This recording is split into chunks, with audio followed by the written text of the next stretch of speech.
Today we have the 2015 BMW 2 Series. This vehicle has done just under 56,000 miles. It has an automatic transmission and a petrol fuel type.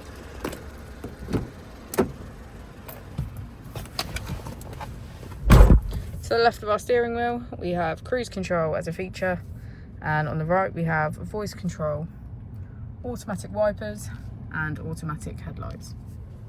Moving on to our screen, we can access radio, multimedia, smartphone integration, navigation, contacts and connected drive, and our vehicle information and settings. If we put the vehicle into reverse, we can see that it comes with front and rear parking sensors. Just below our screen we have our dual zone climate control with heated seats on either side.